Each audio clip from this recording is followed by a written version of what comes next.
Hi, and welcome to SpondyCast, where we bring together the best medical minds, thought leaders, scientists, patients, and caregivers to inform and inspire the spondylitis community.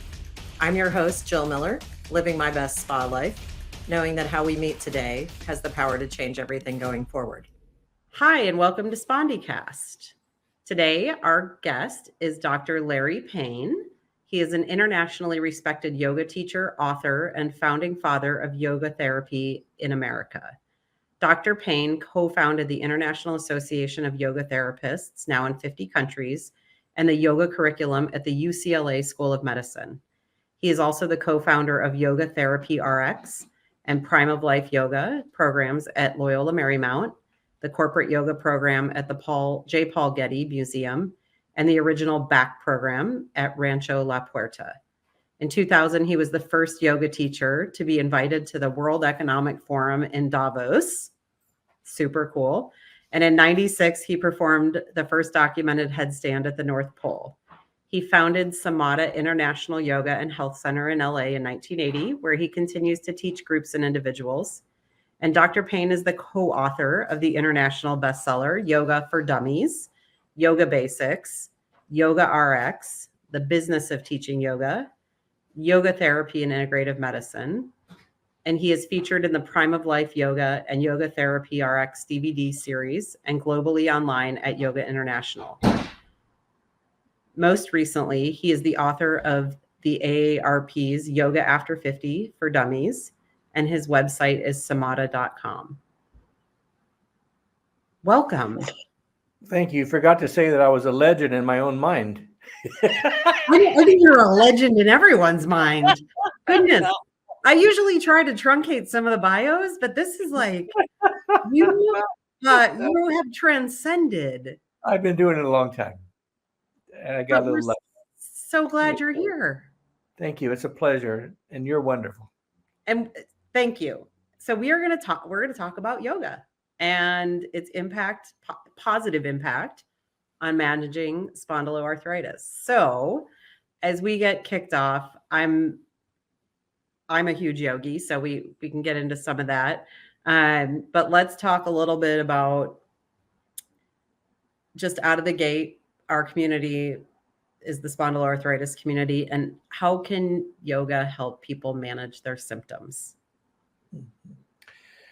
Well, I've taught for this group of people before, and I also taught for MS people before at different societies.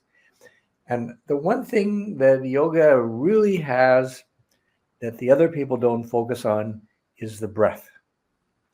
And yoga says the nose was meant for breathing and the mouth was meant for eating.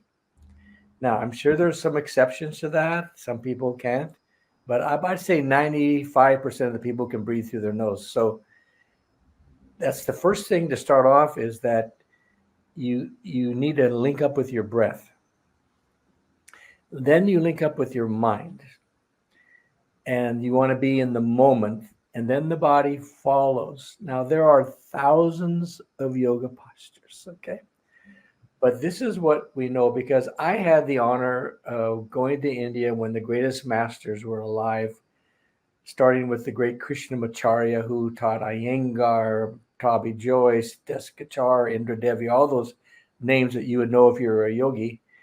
And he said that yoga was meant for 3 stages of your life: a building stage when you're young and restless, a middle ground where most of the population is right now, 100 million, and then a one-on-one stage where someone has something like spondylitis and they need one-on-one help, or they can fit into like a specialty yoga class. You know, I had a specialty yoga class for MS. You could have a specialty yoga class for spondylitis. So keeping that in mind, 80% of the yoga that's taught in America right now is for the first group I call young and restless. As a consequence, 30,000 people, 30,000 over a period of 10 years went to emergency rooms that were over 50 because they went to the wrong yoga class. And that could be any age, because spondylitis is any age, you know. So But I think that the people with spondylitis need to follow a practice that's not a one size fits all. Right. Certain schools of yoga teach this is what you do. Everybody does this. Everybody does that. But a good example of that is having your feet together in the poses to look like a perfect pose. The great Krishnamacharya said, at some stage of your life, you take your feet apart. So there's more stability, more comfort, more balance, that type of thing. Right. The other thing that's different is for treating therapeutic practices is that I often follow the direction of his son, who was my main teacher, TKV Desikachar. And he said that, first of all, the breath is the key, but then that you need to move in and out of postures before you hold them. You don't just go and hold a posture.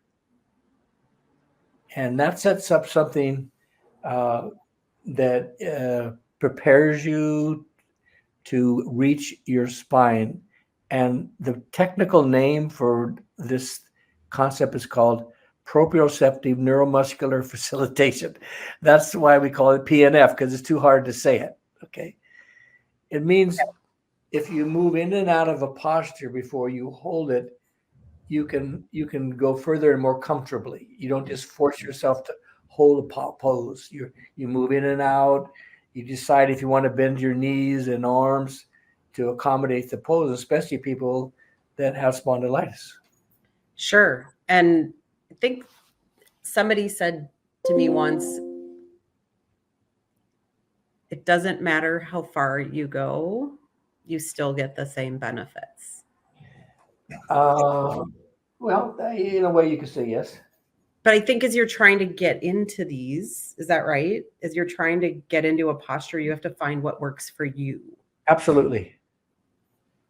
And that's why for the second half of life or people that have specialty problems, challenges, the forgiving limbs are really important. So, all what I first learned from my Iyengar was like everything, like this, feet together and so forth. Yeah. So then with Desikachar, he says, no, it depends on the person. And when you start getting into people who have challenges from spondylitis, you got to have forgiving limbs. Let your arms bend a little bit. If you're bending forward, let your knees bend a little bit. The other thing I found with spondylitis is that the wall is your friend.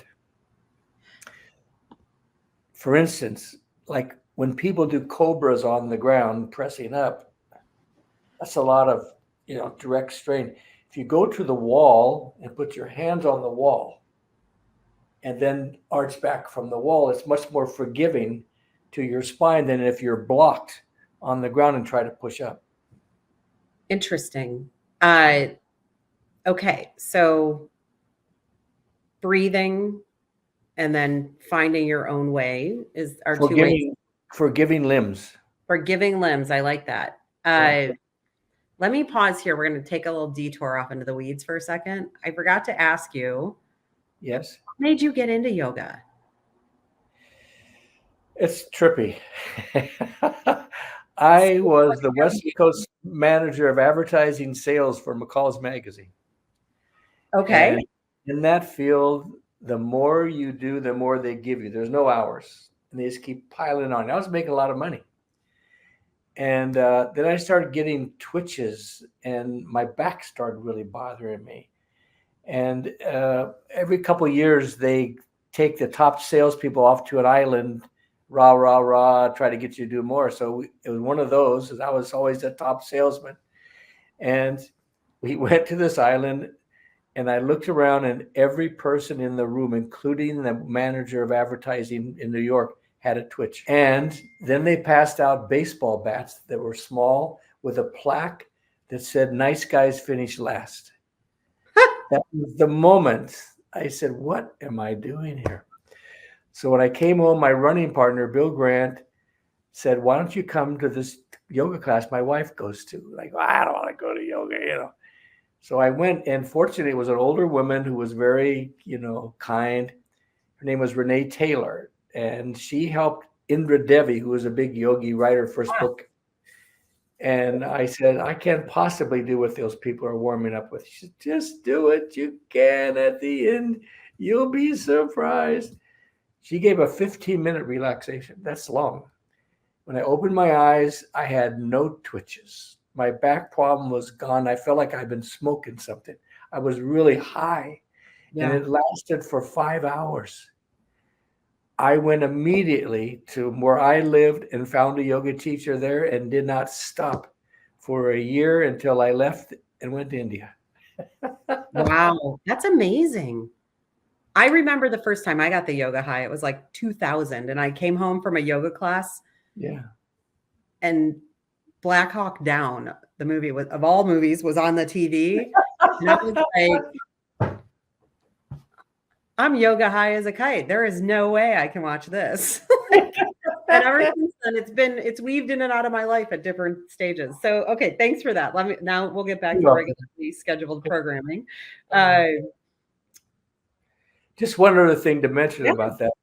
Most yoga teachers don't have the business gene. So because of my background, I was instrumental in starting almost every yoga organization, the International Association of Yoga Therapists. I used to consult for the Yoga Journal, the Yoga Alliance, all those things often started in my hotel rooms.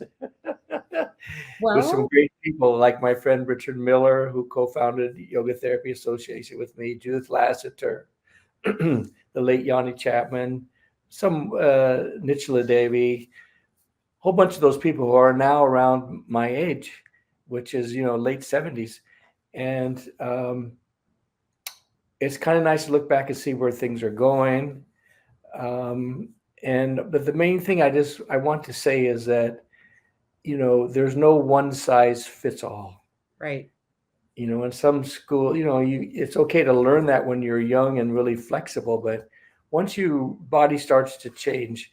Kobe Bryant retired when he was 38 years old because the body was changing. So even though I often use the website 50 plus, because my thing is yoga after 50, prime of life yoga, it really starts in your 40s. But there are no big websites they're all with 50 plus. So that's the best place to find this material, Because it reaches ahead by the time you're 50s. Oh, yeah. Yeah, it does. Yeah. But this is fascinating because when you talk about where yoga came from and where it's headed, which is going to segue nicely into our next question. But I can remember 20 years ago, or even 10, 12 years ago, the first time I was going to an ashram to do like a yoga retreat, my mom was like, what is that thing? Like, is that a cult? What is it? And I was like, it's yoga. Come on. And I think it's come a long way. And I think there were a lot of people who were kind of thinking it wasn't the real deal. And I mean, we know that it's been around for 6,000 years. So in terms of where we're at today and where we're headed, like, are studies showing positive impact of yoga on spondyloarthritis and other chronic disease patients? Well, interesting that you mentioned that. I was just checking before our interview, and the National Institutes of Health, which is a big one, has just done a study on yoga and spondylitis. So you can go there and see what they have to say. But in addition to what they say, I'm saying that those of you who have that condition should not go to a class where they're pushing everybody to do the same thing. No. It should be more of a therapeutic class. And the style of yoga that I have found that really accommodates to that is from my teacher, Jessica Char, called Vini Yoga. Vini Yoga. That's Vini Yoga. That means you teach yoga to the whole person, whether they're young, old, whatever, you accommodate them. And I think I'm trying to think, when we talk to Sandra Voss, she has, I want to say, is it Yoga for AS or Spondy Strong, a community where she teaches online classes, and was it Spondy Strong? Sorry. But she teaches yoga in the spondylitis community. and also Spondy Strong. Thanks, Denisha. She talks about everyone has to have their own journey and like learn their own bodies. But yeah, I would agree. If people are starting out, a class like a yoga fit class or one of those is not the place to be. And it is start slow and let your body kind of open up. And does yoga improve mobility in people with spa Yeah, or so not to put down Yoga Fit. They have different kinds of classes or whatever, but I know what you're saying. I mean, a class where everybody has to do the same thing and is young oriented, that's the last place you want to be if you have this. yeah. I was thinking yoga sculpt. That's the one at my gym that they have that scares the dickens out of me. So, but flexibility, do people get, in your experience, extended flexibility and mobility from yoga? Absolutely. If they do it in a way that's beneficial for them, but if they go to a class and they say everybody has to do it like this and you got spondylitis, you're going to hurt yourself. Right. If you go to a class where they say, listen to your body, nobody else is inside of you. If you feel like you can't go further, don't raise your hand, any of those things. But it often comes back to allowing your knees and arms to bend in poses because you're trying to reach your spine. Right. And if they're stiff, you're not going to reach your spine. The other thing is it really aids the whole situation if you really link with the breath. Constantly, and remembering there's 4 parts of your breath: the inhalation, the pause, the exhalation, and the pause. And this is the basics of yoga, to follow the breathing pattern. And it's through the nose. Yoga says, and again, the nose is meant for breathing, mouth is meant for eating. But don't try it when you're swimming or you'll drown. I love that. So can we go over a pose or two that are helpful for managing symptoms? And since Sure. they'll have to look at us, we're going to have to describe it since people aren't Well, able to. I would say for these people, it would be really helpful if they just go to a wall. Okay, I'm going to do it. Okay, good. I'm going to the wall. You can see inside my kitchen. I was hoping. Okay. And put your hands on the wall, both hands, and face the wall. Now bring your hands down lower, right about there. Good, good, good, good, good, good. Now let your knees be a little bent. And as you inhale, bring your chest up like a cobra at the wall. And as you exhale, round your back and straighten your legs more. So now round your back, bring your chin down. Round, good, straighten. And then start to bend your knees and look up with your elbows a little bent. And see how easily the spine moves when you have forgiving limbs. And when you're standing, there's a lot more forgiveness than when you're laying on the ground. For sure. I've never done one like that. Yeah. Another thing, if you go back to the wall. I'm going back to the wall. And just put your hips on the wall. And bring your legs out in front of you. And now bend your knees a little bit and just fold down. And then roll up. And if your legs want to straighten, they can straighten as you roll up. And then roll down, let your knees soften to fit you. Everybody's different. Just those 2 things every day, twice a day, you'll be shocked at how much you can move, get more range of motion without hurting yourself. You had just answered my next question. How often? Every day, right? I would do it every day. If I had spondylitis, I would do it every day, and even sometimes twice a day, because you're only doing a couple things. And 10 minutes is better than no minutes. Oh, absolutely. Also, we made some DVDs a couple years back that are still good, that you guys have, that were DVDs, longer practices. Nice. Okay, we'll have to hunt those down. Yeah, no, they're there. Okay. So And my friend Richard was around at that time. Oh, Richard's still around. Yeah, yeah. So he knows where they are. Best. He might even be listening in the green room Hi, here. Richard. Or maybe not. Everyone, I think the house is clean because everyone's at the American College of Rheumatology conference this week too. So, yeah, Denisha said ACR. Okay, so daily, what happens if, and I get this, like, so I'll just use my example, and I'm sure other people have other body parts. Sometimes I want to go to yoga and my like shoulders flared up and I'm not feeling great. So what happens when you have some limited, and I've got like some limited mobility in that shoulder? When you have limited mobility or you've got some acute pain going on, can you still participate and do yoga? ICE. ICE, definitely. ICE is your friend. And, you know, whenever I've gone to help professional athletes or college athletes or whatever, you go in the training room, it's just ICE everywhere. Yep. And because it really does help when it's really bothering you at the moment. And there are times when you shouldn't go, you know, and just stay home and do these easy things. But the other thing to know for those of you who have AI is the water is your friend.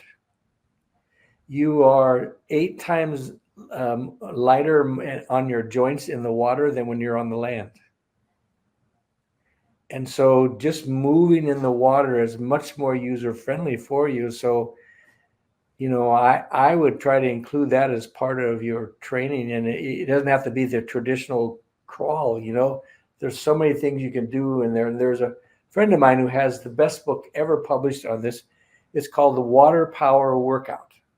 Ooh. And it's a physical therapist named Robert Forster and a physical therapist named Linda Huey, or a trainer named Linda Huey.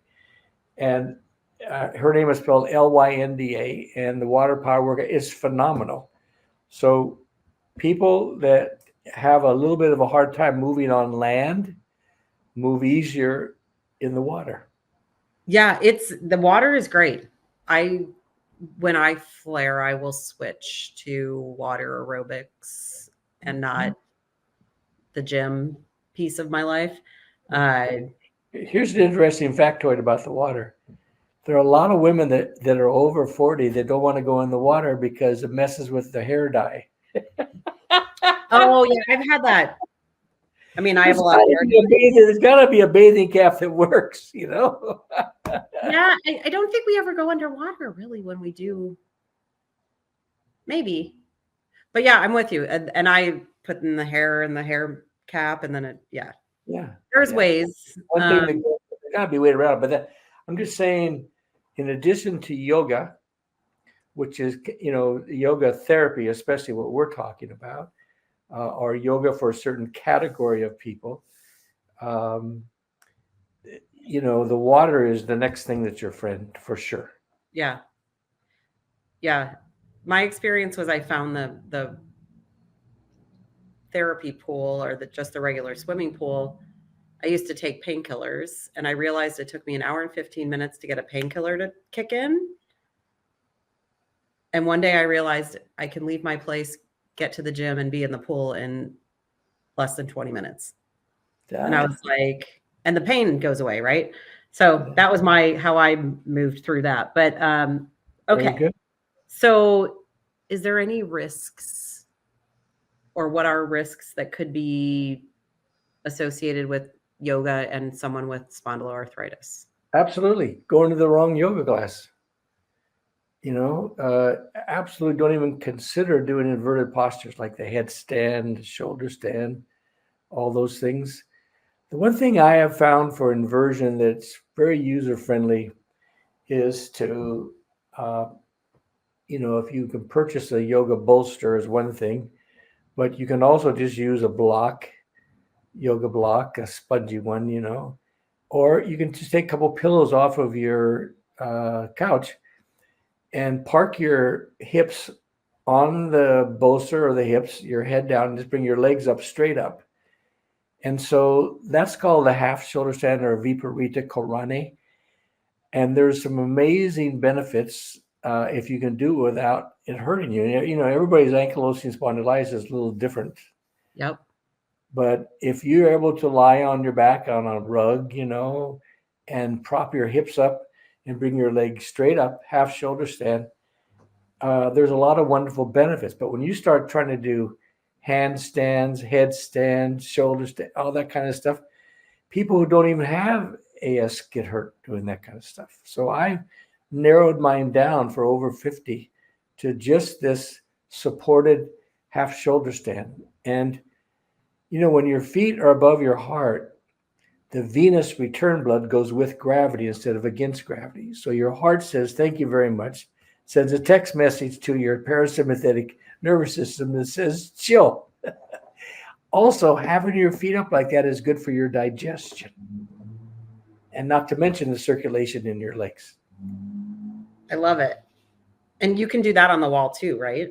So you can get your bolster and then legs up the wall. That's Iyengar style. Oh, is it really? Mm-hmm.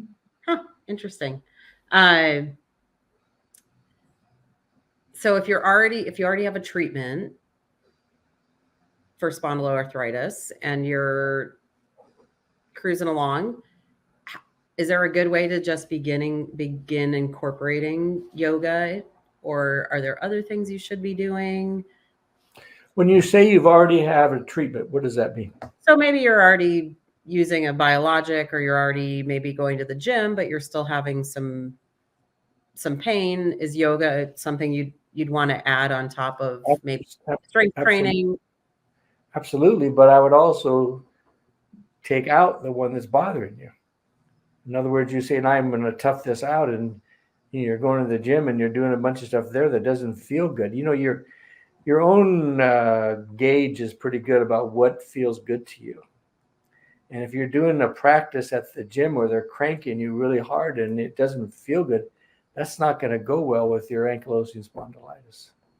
No, I think many of our listeners have been there at various times in their journey. Yeah, and everybody's a little different. You know, nobody else is inside of your body, you know, so everybody's going to be slightly different. But the yoga practice that we're talking about and being in the water are two great ones. And then, you know, the AS Society has a bunch of things they have found over the years that work at the gym. At the same time, we made the videos that you'll find for yoga therapy. There was also videos made by a physical therapist about what things to do. If you've not seen those, you ought to take a look. Yeah, was that Alex Levine, maybe? There was a woman who was from somewhere else, and she, you know, I think she flew in for this thing. But Richard would know. Okay, we'll track it down. Okay. So I want to ask, okay, can we go to your books for a minute? You have I'm going to have a whole shelf dedicated to you before I know it. And you got to go to Davos. 13 now. You got to go to Davos. So can you tell, this is an off topic from normal, but okay, so you were invited by World Economic Forum to Davos to talk about yoga, which is so exciting because that is like the finance community, the business community recognizing yoga as it was a big deal. They never had it there before. And then they also had some meditation masters like Goenka and things like that were there. And a funny thing happened. You know, I became friends with Dr. Dean Ornish, who, if you don't know, he's like, he's everything on reversing heart disease, you know, and now he did the same thing for people that have heart problems. And then he added, he got that's all approved by the AMA, his methods. And then he did the same thing for 2 or 3 other categories. Now he's trying to do the research for dementia. Oh, okay. Interesting. So he and I were just becoming friends because I had just started the International Association of Yoga Therapists, and I asked him to be on the board, and we became friends. So we get to the Davos, and he's hanging out with Quincy Jones and all that, Mehmet Oz before he was even on television. Oh, So he invites me into their little circle, and I go, oh, okay. And then it was my time to speak on stress reduction. I taught a yoga class, and then I taught a couple workshops, and one was stress reduction. So the guy leading it was a buddy of the first guy. And after he got into it, he said, well, this is going so well. Why don't you just finish the end of this? And I was supposed to be next. So Dean Ornish stands up and he goes, no, I'd like to hear Dr. Payne. So amazing. I got up. Yeah, it was really a fun story. And then I said, why don't you all show you the benefits of yoga? Make this sound, I didn't want to use om with them. These kind of things. Yeah. How's that make you feel? They all calm, relax. And I said, now I want to show you how yoga can really change your energy. On the count of three, I want you to say yes. 1, 2, 3, yes. Now I'd like you to make the people outside of here to hear you. 1, 2, 3, yeah. Then the third one, yeah. Then they all applauded for me. I love it. That is awesome. I got that from Dean Ornish, made that happen for me. Wow, that's incredible. Okay, Davos is a big deal. I'm jealous. It was a big deal, no question. I'm going to get there someday. Let's mark my words. Okay, so your books are far and wide. Where can we find them? I think Amazon's the best place. I don't even sell them anymore by place because you can get them cheaper from Amazon. Then I can even get them wholesale and send to you. And they deliver for free. But the one I think would have the most for your readers is a Yoga After 50, which is endorsed by AARP. Yep. Because the Yoga After 50 kind of movement, even if you're 25 or 30, you've got AS, it's like that's the kind of movement you want to be doing. Right. Not the real strict, everybody does it this way kind of yoga, in my opinion. And thank you for that. So check those out on Amazon. It's Payne, Larry Payne. Your website is samata.com. And there are some resources on there, if I remember right. What's that? There are some resources or a newsletter that you put out. Oh, yeah, of course. Yeah. Like, for instance, in like 2 weeks from now, you'll see that there was a man who was the most popular speaker at the Self-Realization Fellowship. That's a Yogananda tradition, and their biggest one is in LA on Sunset Boulevard. And there was a man who was the most popular speaker, and his name was Mitrananda. And so he left the organization, and then he started speaking on his own. And he was always my hero. And we hooked up recently on his birthday, and we're going to be giving a lecture about how to stay young at any age. When are you doing that? Just go to the samata.com and look for a workshop with Craig and Larry Payne. And I think they'll be very informative for your readers, especially from his standpoint about how to stay young no matter what you have, and from my standpoint about, how to move no matter what you have. Yeah. So this is, okay, so I'm going to get the date just because I know we're getting ready to, for when this airs. December 3rd.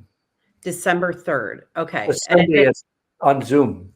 It's on Zoom. Amazing. Anywhere. Okay. And that is, December 3rd on Zoom. Mm-hmm. Okay. We're going to check it out because I want to stay young at every age. Okay. On that note, you've been a gracious guest. And I'm so thrilled to have shared this space with you today. Well, your organization, starting with Richard, have always been very kind to me. And then I met Denisha, who was wonderful. And now I've met you, Jill. So I'm in your camp forever for you guys. So, and what really got me started was my brother, Harold, who is a multi-platinum songwriter and performer, he got ankylosing spondylitis. Really? Yeah, so I helped him, and also the Upledger Foundation, the Upledger technique really helped him. So, I am just grateful to AS, and I'm always here to help you anytime. No, I'm so appreciative. Thank you. You're very Any closing words of wisdom? well. Two things. One, my website is samata.com. If you have any burning questions, you can just send me there. It'll ask you to be on it. But the burning words of wisdom, I think, is that yoga should fit the individual. It shouldn't be that there's a one size fits all.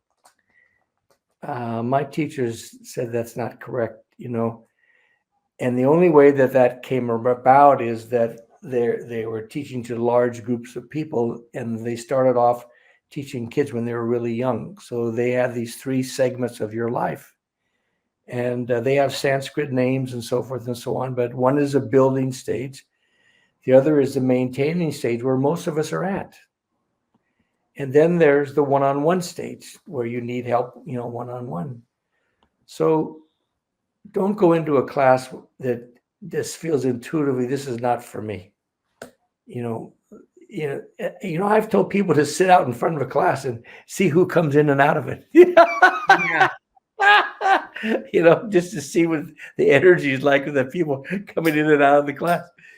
But the other thing too is that you can look on the website for the International Association of Yoga Therapists, and you can find a yoga therapist in your neighborhood just by looking on their website. Amazing. That's a great resource. Yeah. Okay, and I'll say my first yoga teacher always, when you got in, she'd say, check your ego at the door. Because this is a practice, not a perfect. So, okay, on that note, very last question. What is your favorite pose? I don't have a favorite pose other than Shavasana. Don't we all? Corpse pose. Relax. Yeah. Perfect. I think we should end on that note. Dr. Larry Payne. My pleasure. My pleasure. Thank you for joining us. Thank you. Till the next time. SpondyCast was made possible by donations from the Spondylitis Association of America's individual members and our show's corporate sponsor, AbbVie. Since our founding in 1983, the Spondylitis Association of America has been the face, voice, and leading nationwide nonprofit, educating, empowering, and advocating for people living with spondyloarthritis. Through our extensive work with patients, the medical community, and partners, we provide information and resources to help people impacted by the disease live better lives and champion research to find a cure.